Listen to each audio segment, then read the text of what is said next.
This.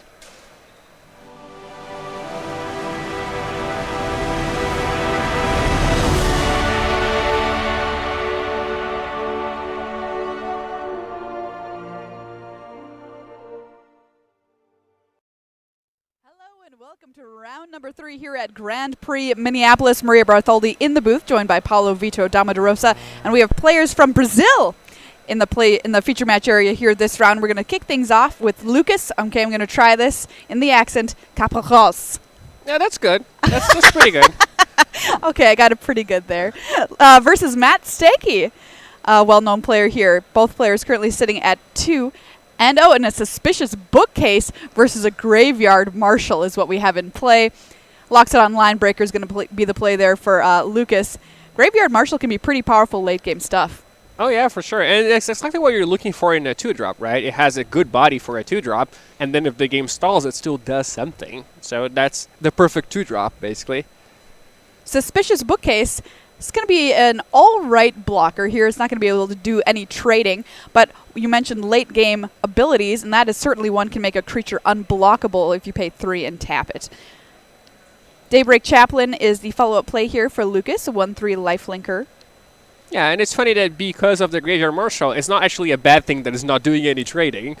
If you were to just trade with the Loxodon, for example, that wouldn't actually accomplish anything. It would just turn into a 2/2.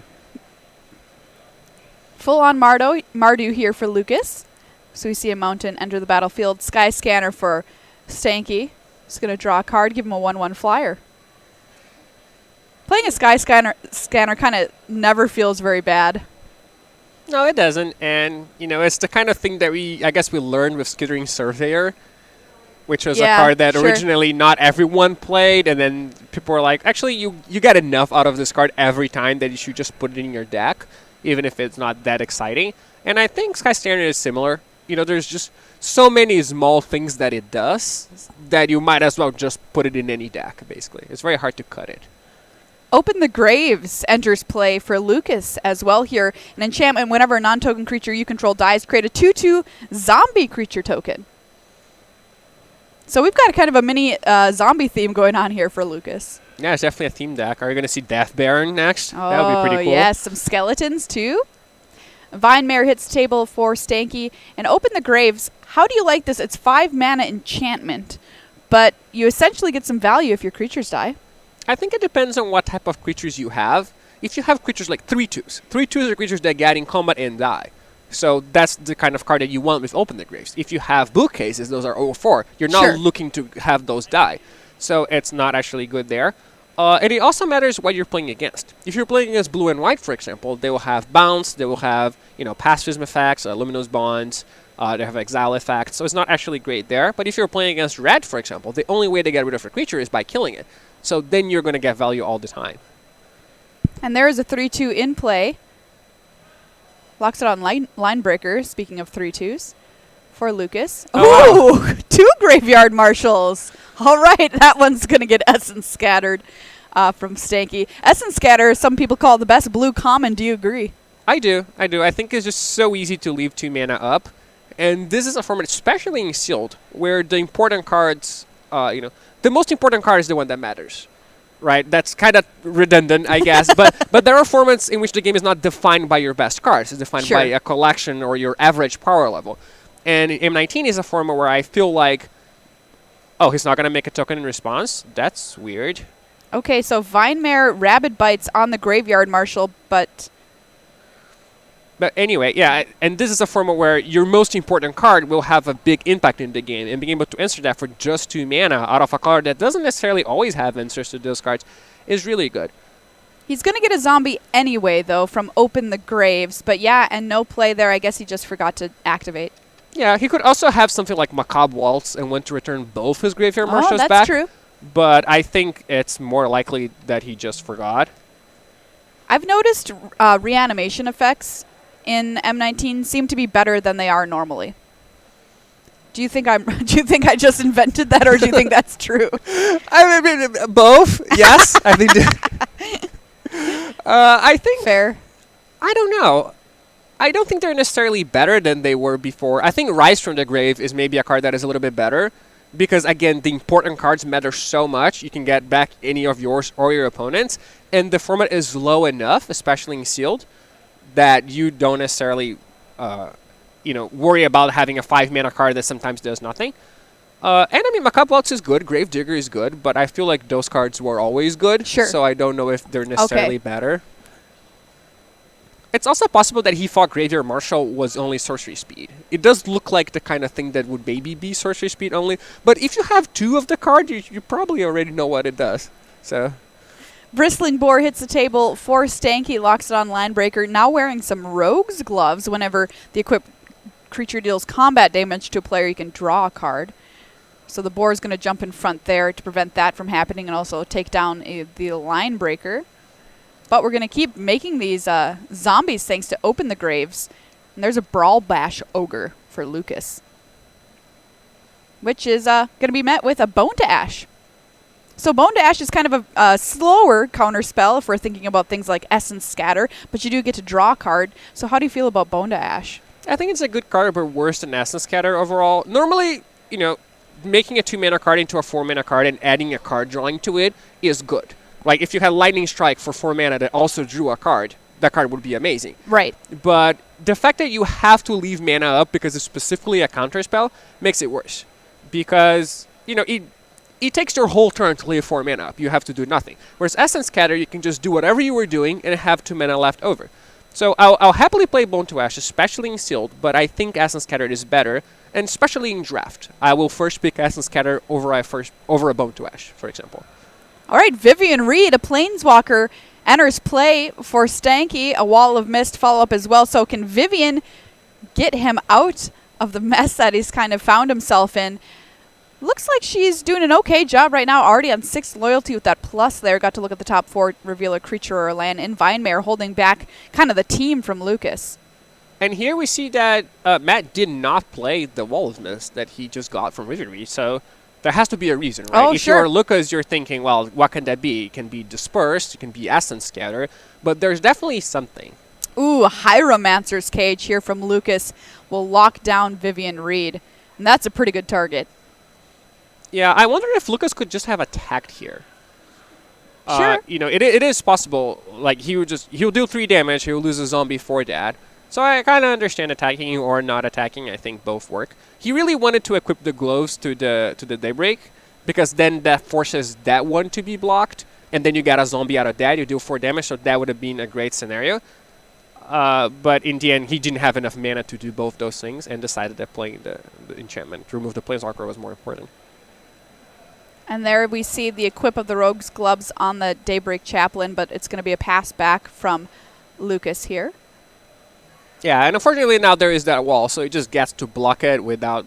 You don't even get a zombie out of the deal, so it's not as appealing as it was before. And Vinemare getting frisky, swinging in for 5. Ooh. Finally, that's been sitting there for so long. Vinemare likes to attack, doesn't want to play D. Yeah, especially against, a bunch of black zombies that can't block it. Oh, yeah. Take a look. Cannot be blocked by black creatures. So Lucas says, oh, yeah, you're right. I'll take 5. And there's a Bristling Boar. Hired Blade flashes in end of turn, but I believe there was an Essence Scatter in Matt's hand, and sure enough, there it is. Yeah, which Lucas kind of already knew about, I think, given that the wall wasn't played. I feel like Disperse would have been used already. Possibly not. Lich's Caress here will take care of that Bristling Boar and gain Lucas 3 more life. And swing in. Wall of Mist.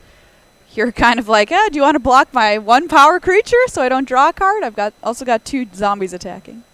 Yeah, that is a tough spot for Matt, and his attack is really punishing him here. It's very conceivable that Lucas had removal spell in hand, because he's stuck on 5 lands. He hasn't played much, and he hasn't really had a good target for them yet. So you kind of have to, put him on this type of thing. Perhaps this is a spot where you should have played more conservatively. All right, so Stanky falls to 3. We did get to draw a card thanks to those Rogue's Gloves on the Daybreak. Yeah, interesting. He chose 1 damage over a card. Yeah. So he would rather his opponent draw a card than take 1. Which, kind of makes sense in a spot where he's on 3. So if he goes to 2, then any zombie is lethal. What, another one? Is that the third Essence Scatter?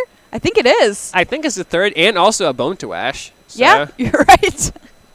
Wow. Countering all day here for Matt.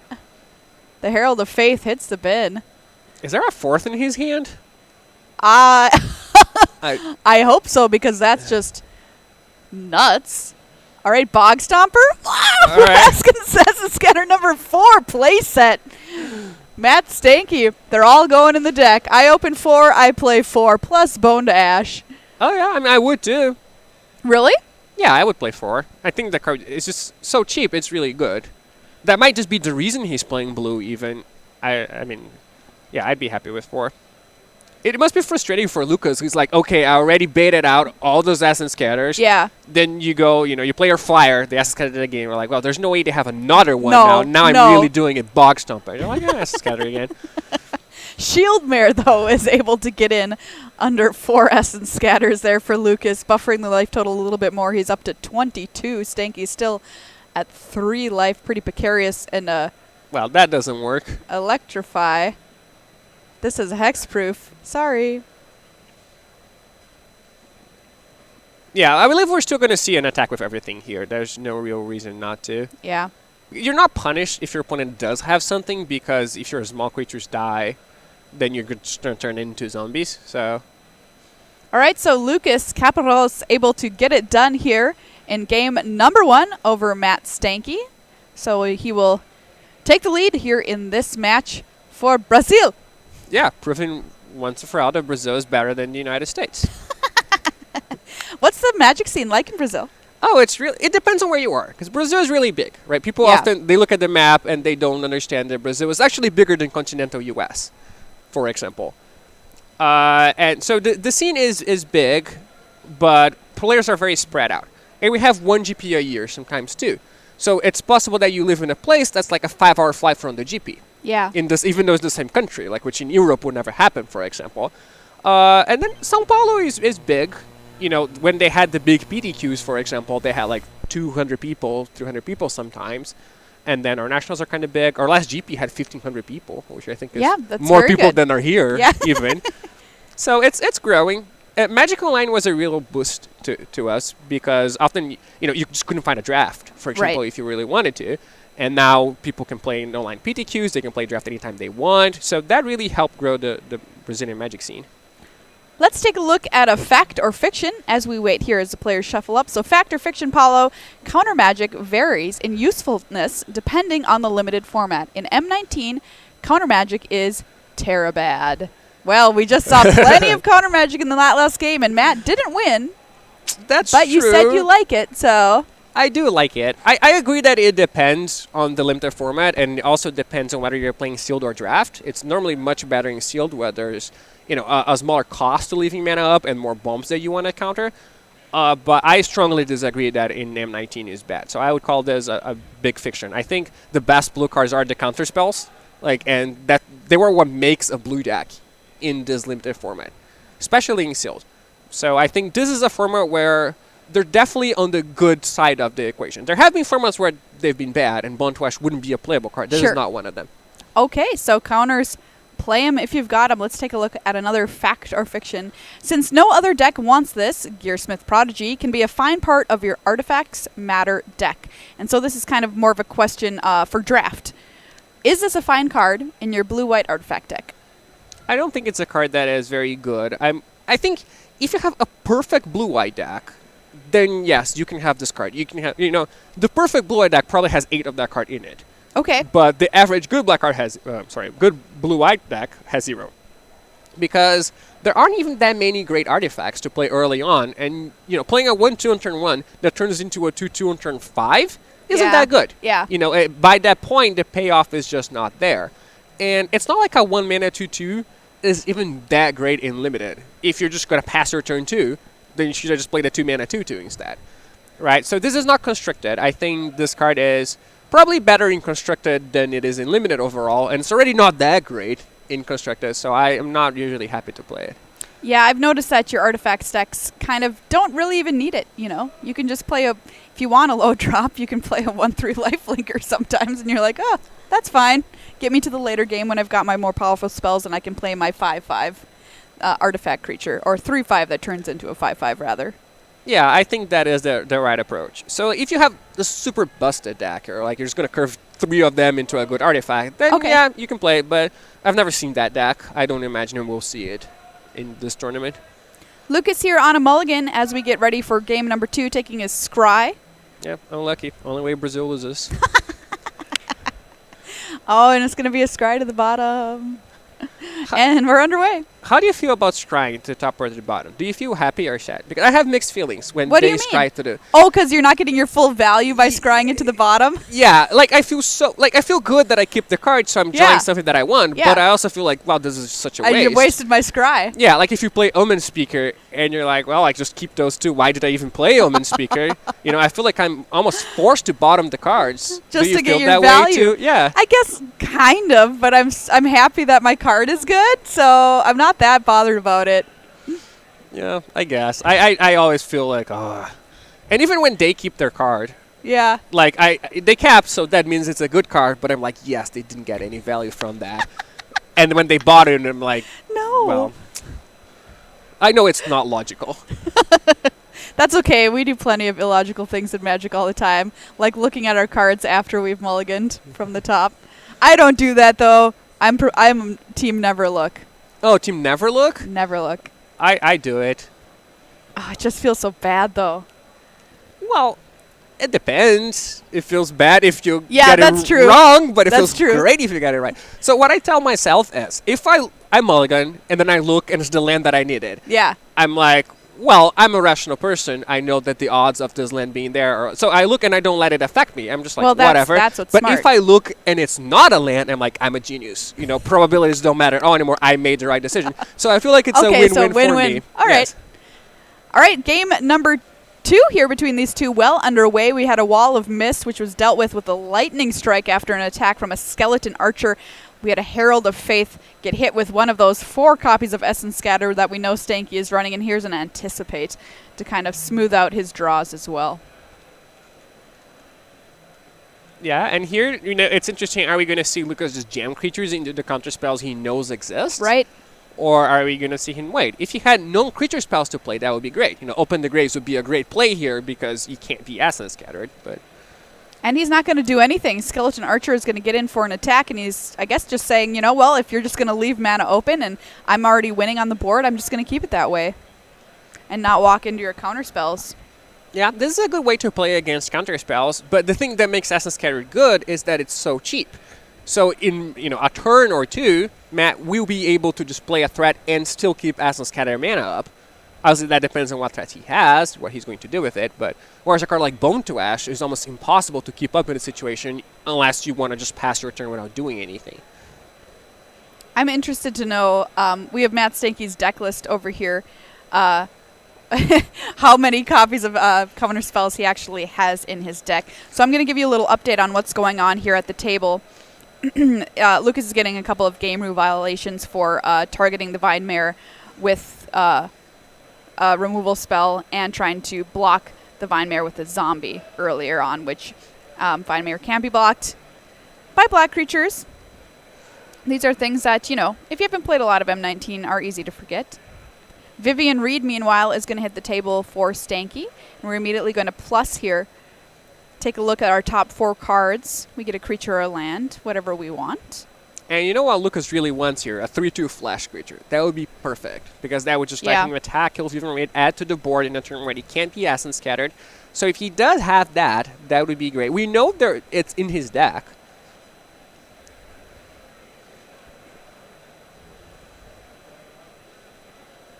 All right, so those cards are going on the bottom in a random order. Bristling Boar is going to be the choice for Stanky. Skeleton Archer, though, unopposed by any creatures, is going to knock Vivian down to 3 there with an attack. And all tapped out, so the course is... We're pretty clear here to cast a creature and not worry about any counter spells from Stanky. And Herald of Faith is going to come back after a Macabre Waltz. Yeah, not really what you're looking for it with your Macabre Waltz, but if you're flooded, it's something that you can do. And Vivian Reed also just gets to kill the Herald of Faith if Matt wants, but it will trade his life for it, which, it might just do, Yeah. depending on whether Matt can produce a blocker or not. A flying blocker, that is. Vivian is going to actually choose to plus here, go up to 4, take a look at what we're going to get. And it's going to be a forest for Matt. Yeah, and that is one of Vivian's nice abilities, her -3 to destroy target artifact, enchantment, or creature with flying. So he could have chosen, as you said, to kill that Herald of Faith. Bristling Boar hits the table for Matt, and Rabid Bite is what he had in mind for dealing with that Herald of Faith. Yeah, that works. It does, again, leave the coast clear for Lucas to play anything he wants, but we already know that the best he could do previous turn was Macabre Waltz. So it's unless he top decks like a huge creature, then there's no way Matt's going to be punished by that. And I'm looking at deck list. There are only 4 Essence Scatters in his deck and 1 Bone to Ash, no cancels. So there are 3. We solved there are them. 3 Bristling Boars. Okay. So it's a Counterspell Boar theme deck. The old standby. Lich's Caress takes care of that Bristling Boar. Will gain Lucas 3 life up to 23. Vivian plus once again after an attack from that Skeleton Archer leaves her at 2. Another Bristling Boar found for Matt here, so we do know the theme of his deck. Boars and counterspells. Yeah, it seems to be getting the job done. Though at this point, probably not because of either the boars or the counterspells. No. They're being held by a Planeswalker. But Vivian Reed standing by with her massive bow. Do we have something to protect her? We know we have the boar at the very least to trade with the Skeleton Archer if it doesn't get removed. Yeah, pretty hard to remove it in those colors if you've already used the Rabid Bite. But, I mean, there's definitely a chance Caparraz is just out of removal spells, right? He's already played, 1 and the Lightning Strike 2. So Rock's Oracle is the play for Matt Stanky. Draws a card, finds a land, and though he has another Essence Scatter in hand, obviously, Suspicious Bookcase is going to be the play here to help protect Vivian Reed. Yeah, it's going to be really hard for Lucas to push through now. He doesn't have a flyer left. Even if he has a removal spell, that's still not enough. All right, Lena's Selfless Champion is the play for Lucas. So we're going to be able to make a couple of 1/1 soldiers based on the number of creatures that we control when she hits the table. She can sacrifice herself. She's so selfless in order to give those creatures indestructible because they do have power less than hers. Yeah, and that will be good for it gives you 3 bodies to attack Vivian Reed, but at this point Matt can just play more creatures and it'll kind of be like a suicide attack. And he doesn't even need that Vivian Reed anymore. Obviously he would rather keep it, but he's already gotten so many cards from it. Though he does seem to be getting a lot of lands from the ability, but it's not like he needs to protect that Planeswalker at all costs. He has 7 cards in hand, so his opponent's like 1 or 2. Right. Vivian Reed is managing to completely take over this game for Stanky, and there's a Bristling Boar. We knew he had that in hand, and we can only assume has multiple ways to counter Lucas's creatures, and in fact, I do spy a Bone to Ash in addition to an Essence Scatter in his hand. And now is when we really get to see the power of these spells, these counter spells. Yeah, when you're ahead on board already, then they're really, really good. Electrify takes down 1 Bristling Boar. So 2 have been dealt with over the course of this game. And here is the Alpha Strike from Lucas. All the creatures right-click attack all. Yeah, here the Rocks has to block the Lena, I think. Rocks jumps in front of Lena. 2 soldiers get through, knocking Vivian Reed down to 1. Shieldmare met with an Essence Scatter. Okay, so no Bone to Ash for Matt in this point, because obviously he would have played that instead of the Essence Scatter. Plus again on Vivian, Suspicious Bookcase is all that we have on the field. We're going to find an island here. Hopefully help Matt play some more creatures out or give Vivian some more protection if she wants to keep battling. Vinemare. is the play. Yeah, Vladimir is doing a lot of defense. Yeah. Lately, which is it's not very accustomed to, I guess. But when you're protecting Vivian Reed, it's fine. Militia Bugler met with an Essence Scatter. It's Essence Scatter number 3. We know there's still one more in the deck. Yeah.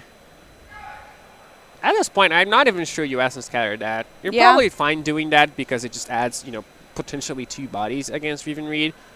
But it depends on what else is in your hand. If your opponent just plays a huge creature, are you just going to die?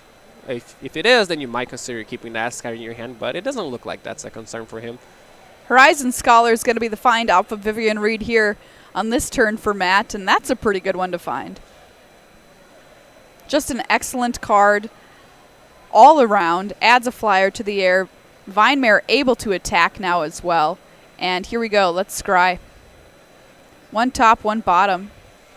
Yeah, and Horizon Scholar is one of the best uncommons in this set, especially for a Seal game, Seal deck, which shows you how good the Cloud Eater Sphinx was in the previous set. Oh, yes. Because that was just a common that was a better card than the Horizon Scholar. Okay, Essence Scatter number 4. He had it. Never didn't have it. Graveyard Marshal. Heading to the place he knows best, the graveyard. Finding a forest off of Vivian Plus. She was down to 1 all the way back up to 4 already for Matt Stanky. Yeah, I don't know if there are many more creatures in Matt's deck, actually. There's a lot of spells. I mean, if you're running 4 Essence Scatters, you're taking a hit on creatures at least a little bit. Yeah, and, there's Rabbit Bite, there's Anticipate, there's Bone to Ash. Yeah. So a lot of spells here. Sky Scanner, the play, will draw after an attack from the horse.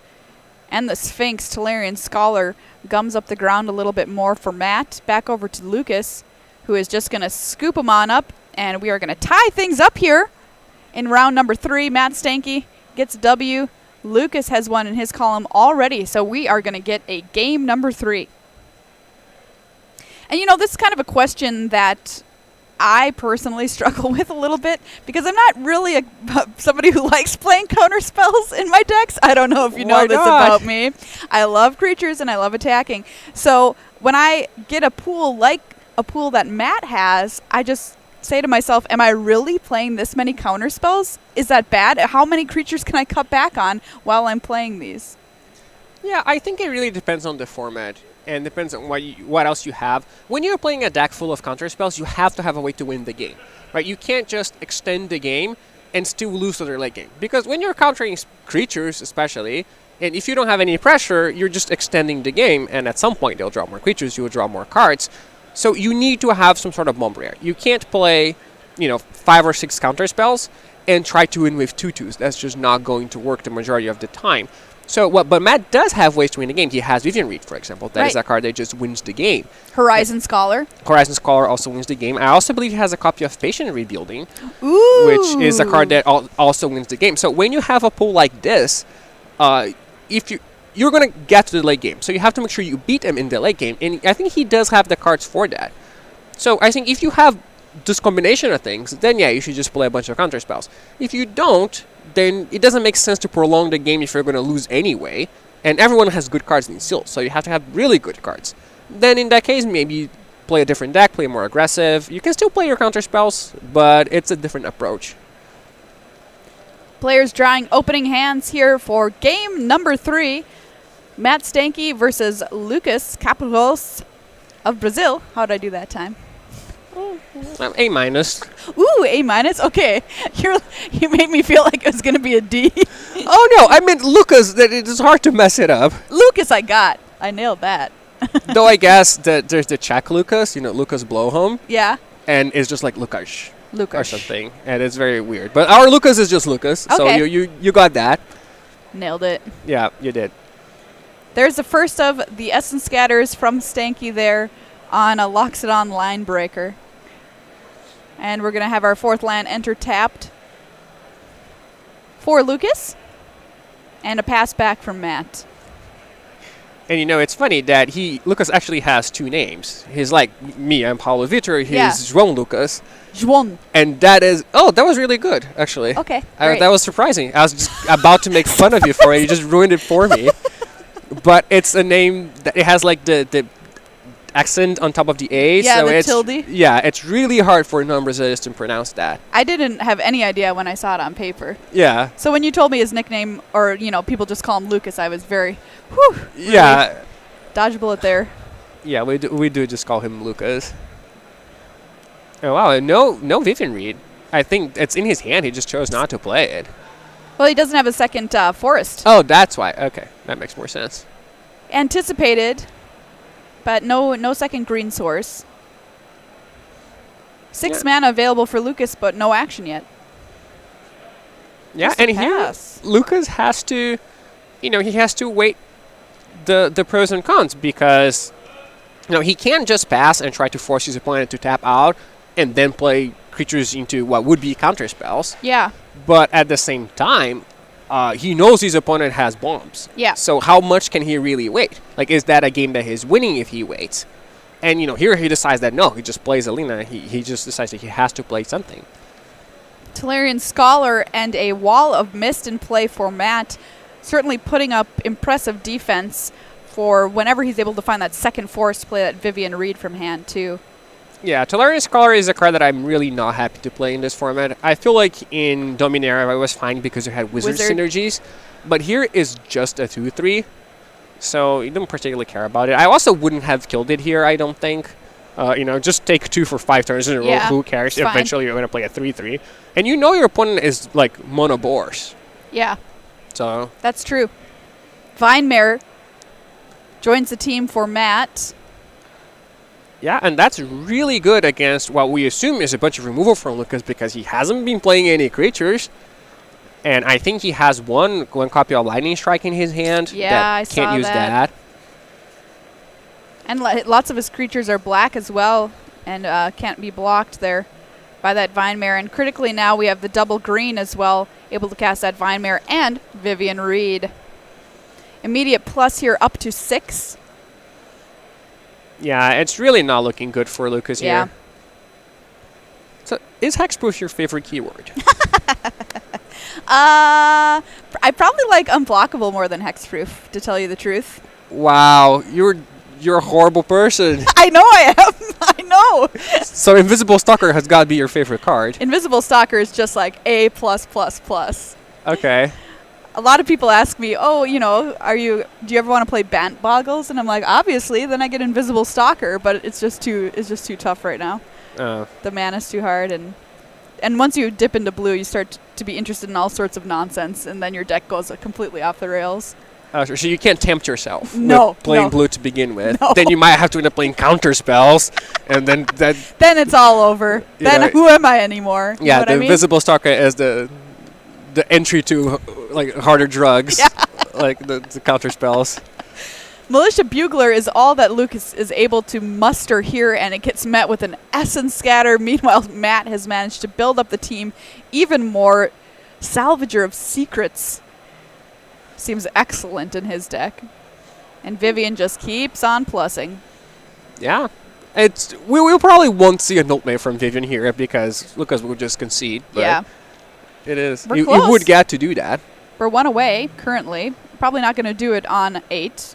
Electrify takes care of the, Salvager of Secrets, but doesn't feel good. We're going to take 5 from that Vinemare. Life total at 5. Horizon Scholar here from Matt. And we just used that Electrify. Oof. Yep. No, he's pretty dead here, unfortunately. Oh, I think he maybe has another Electrify in hand. I can't quite tell. Yeah, I think he does. I think he has Electrify, Lightning Strike, the Aeromonster's Cage. Oh, Yeah, look he's at just- all removal. All removal. Lucas shows him the hand. Matt Stanky taking this match over Lucas Caparros 2-1 here in round number 3. So, down taking a loss there for Brazil, Paulo. But Yeah, but it's just mostly a loss for Lucas. You see, yeah, I that's feel like true. it's really unfair to group the whole country. It's just so much responsibility on his shoulders. That's true. And, That's true. Lucas lost, but Brazil's still great. Accurate. Okay, so Lucas will fall to 2-1. Matt Stanky advances to 3-0 here at Grand Prix Minneapolis, playing M19 Core Set sealed today. Tomorrow we're going to come back and draft, which should be pretty fun to watch as well. So there you go, round 3 in the books. Some cool stuff that we've seen already. And I mean, basically this counters and board deck from Stanky is something kind of unique. Even in core set, we're able to do things that are pretty unique too. And we've seen that the first couple of rounds here, but we'll have more Magic from round number 3 coming up in just a second.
Back to the booth here, Marie Bertoldi, Paulo Vitor Damadurosa, and we're getting ready to watch some Time Walk Magic here from round 3 at Grand Prix Minneapolis. We are watching players from Brazil in our feature match.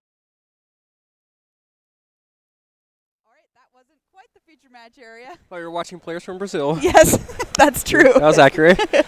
And it's awesome to have you here in the booth, Paulo. before the Pro Tour coming up. Are you stoked for that as well? I am. Yeah, I really am. It's probably the most exciting Pro Tour I've ever played. Oh, really? It means so much, and you get to play with your friends too. It's huge. Awesome. Super happy to have you here in the booth for the limited Grand Prix ahead of the Pro Tour. All right, here we go. Time Walk Magic. Wagner William Cassetti versus Joey Johnson here in round number 3. Swamp and a Forest in play. We're in an island of things. I see a Vine Mare in Joey boy. Johnson's hand. And white mana in play too. Things could start to get ugly potentially. I drafted the green-white Auras and Vine Mare deck yesterday here at the Grand Prix, and I had kind of the perfect version of it. It was just disgusting. Yeah, that deck, when it works, it really works. Doom to center for Wagner here. And a Druid of the Cowl for Joey Johnson. Yeah, and I think in this particular format, the Auras team is very good because there's not that much removal, and the removal is kind of expensive and often conditional. Then you just play a 2/2, you put a no conform on it. Okay, maybe they can deal with it, but they've already taken 10. That's true. Right, and and then you just do it again and they die. And you don't even need Vine Mare. Obviously, if you do have Vine Mare, then it's unbeatable. But true. What about, you're not worried so much about things like Disperse because not everybody's running that card? Yeah, and I mean, Or sure, totally if they disperse it, then they disperse it. Yeah. It's unfortunate. You still get to replay your creatures, so sometimes you deal 10, they disperse it, like they draw it after. But yeah, there's Exclusion of Maze too. So it's usually not that great against blue specifically, but you do beat a lot of other things. Like if you're playing as green-red, you just make a 6/6. Like they can't do anything. They can't Rabbit Bite it, they can Electrify, they can't Shock, they just die. So. And speaking of Vine Mare, here he is, hitting the table thanks to the Druid of the Call, tapping for green. Graveyard Marshal in play for Cassetti here too. Yeah, it's also an interesting characteristic of this format, draft specifically, that there are very identified archetypes. So you have green-white auras, and then all green-white aura decks look similar because they want the same cards. And then you have the blue decks that have bounce and counterspell. They all look kind of similar. So in that regard, you end up with matchups like you do in Constructed. Yeah, which that's true. So like the green auras deck has a bad matchup against the blue bounce deck. And all the green auras decks are similar, and all the blue bounce decks are similar. So that happens over and over and over, which is not something you always see in Limited. No, like that's true. In Sealed, you often don't see that, for example. So I think that's pretty interesting. And then sometimes you have to radically change how your deck operates because you're just in a horrible matchup. And then you board in, you board out 5 of your auras for 5 Colossal Dreadmaw type cards. And then you actually have a better shot against bounce, and it's something that you don't always do, but in this format you do. And it also gives you a chance to kind of know what your opponent might be up to as well. Like we see this Vine Mare, we see white mana, maybe he didn't open any orders, but if he did, he's playing them. We see Lich's Caress. That's definitely not what I would expect after white mana and Vine Mare. Oh my gosh, he does have Lich's Caress in He does. Yeah. Well, there's a mana lith. That's going to help out a little bit. Oh, sure enough, he's playing Abzan. That will be a surprise when it comes. Skeleton Archer, already something of a surprise here. Essence Scatter is going to hit it, though. Back over to Cassetti. Yeah, the Skeleton Archer wouldn't actually do much, but, it is a 3/3, and Wagner doesn't have a lot of choices other than trying to raise that Vine Mare, and he's constrained on mana, so I imagine he just wants to use all his mana for the rest of the game if he can, so he just Essence Scatters the 3/3. Graveyard Marshal swinging in here for an attack, tying the score up 10-10. Here in Game 1 of our Time Walk match. But yeah, I love Skeleton Archer. It's just a good body. A lot of times it can get something, like maybe it gets a Sky Scanner, maybe it gets something great like an Oresco Swiftclaw. Yeah, it's really good with Death Baron. I really like the combination. You get a 4/4 with Death Touch and you kill something immediately. That's so powerful. But yeah, I'm pretty happy to play it even without the Death Baron. I was going to say, wow, that 1 life is really going to matter because it's an extra turn of Vine Mare attacks, but then Joey Johnson has the drain life back. Yes. So Wagner is still on a 1-turn clock. He drew a land now, but I'm not sure he has anything that stops the Vine Mare. Graveyard Marshal, Sky March Bloodletter hit the red zone for Cassetti. Bloodletter jumping in front of the Graveyard Marshal here for the trade. So we'll get in for 2. Yeah, there is also Titanic growth for Joey Johnson, so even if Wagner does have some sort of life gain, that's not going to be enough. Vinemare attacks in, and that is going to do it. Game number 1 going to Joey Johnson, who turns out it looks like white is actually the splash in his deck. Okay. Yeah, I mean, I from can see that. what we saw in his hand anyway.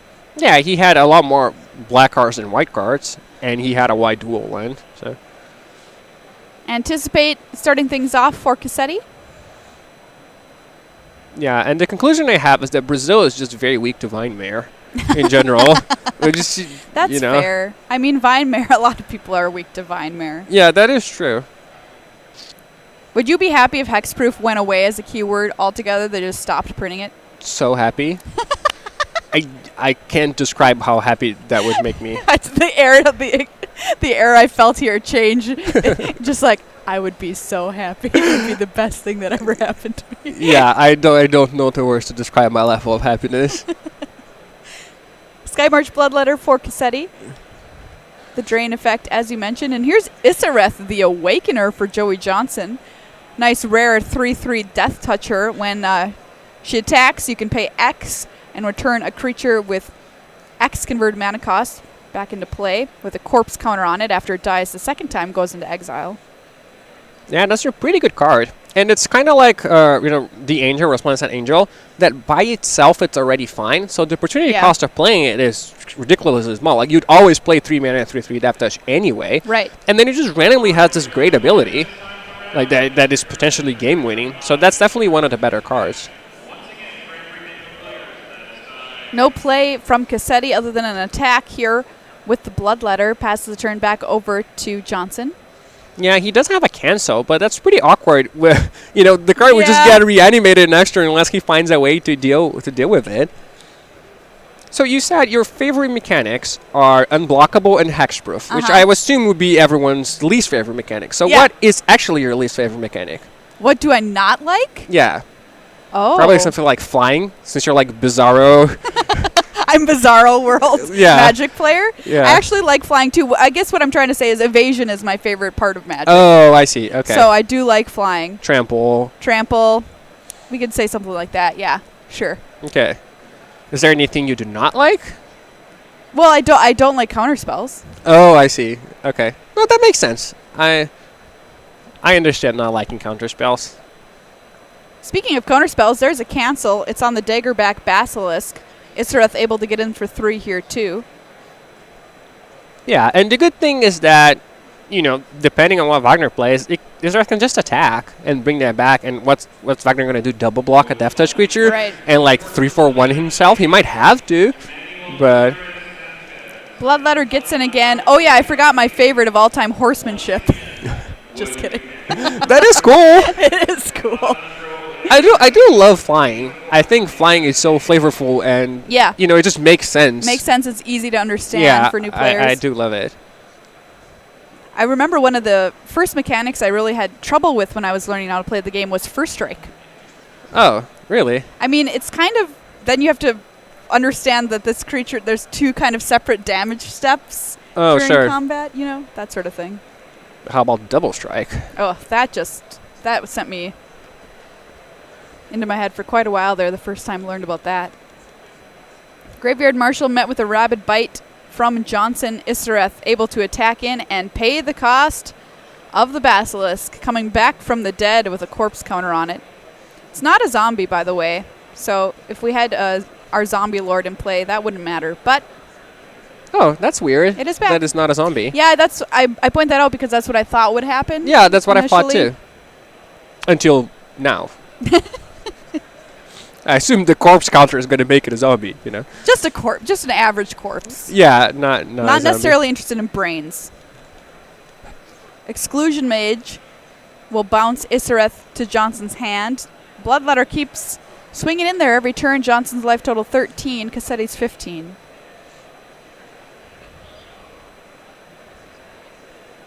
Five mana available, Basilisk.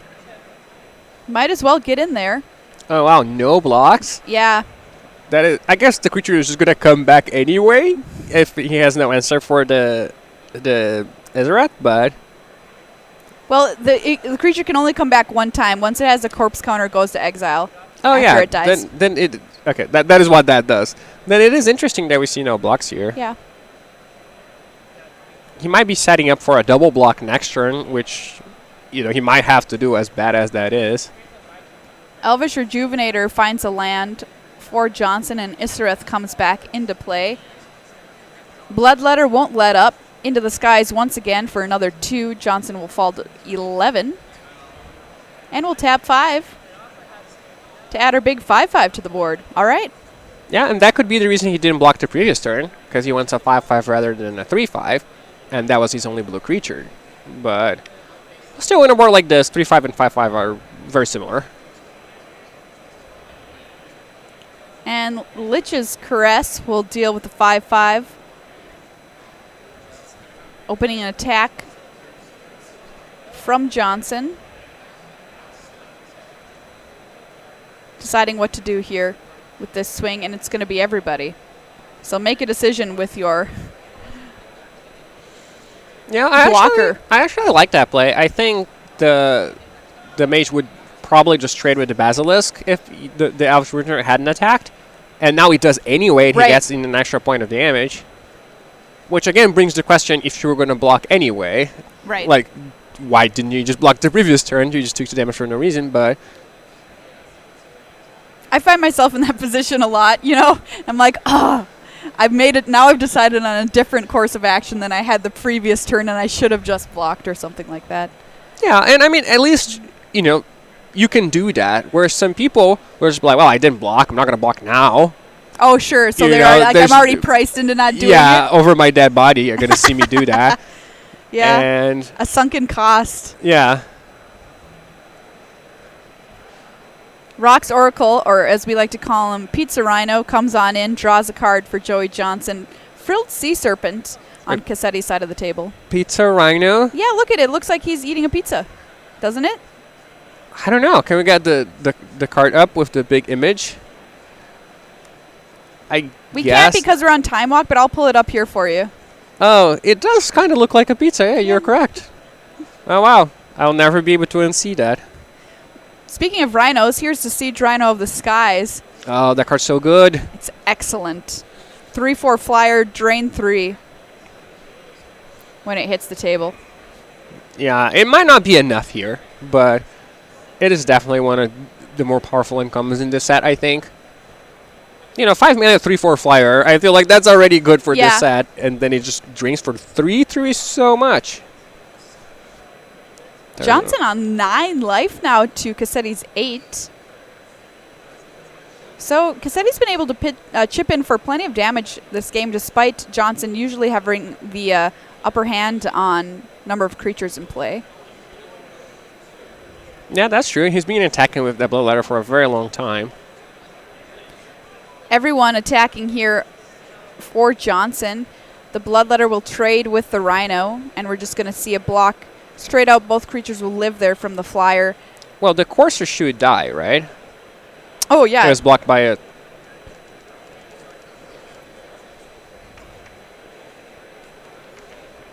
Unless I'm missing something. That is a 3/4 flyer. Yeah, so the Courser should have died. I guess we can't go back. We can tell them. But it is very weird to me how neither player noticed that. Yeah. I feel like that is the reason you blocked, right? Because it would kill it. Are they just going to assume it's going to come back anyway next turn? Or? All right, well, we are in time walk, so this is what happened, and it is not live, so we're just watching it back. Yeah, and Isra really showed, how good a card it is in a spot like this against a deck that can't remove. Oh, okay, they fixed it. Okay, there it is. We figured it out. But it's just going to bring back probably the pizza rocks, as you call it, Pizza Rhino. The Pizza Rhino. Yeah, draw card, value. Yeah, a lot of value, especially the second time around.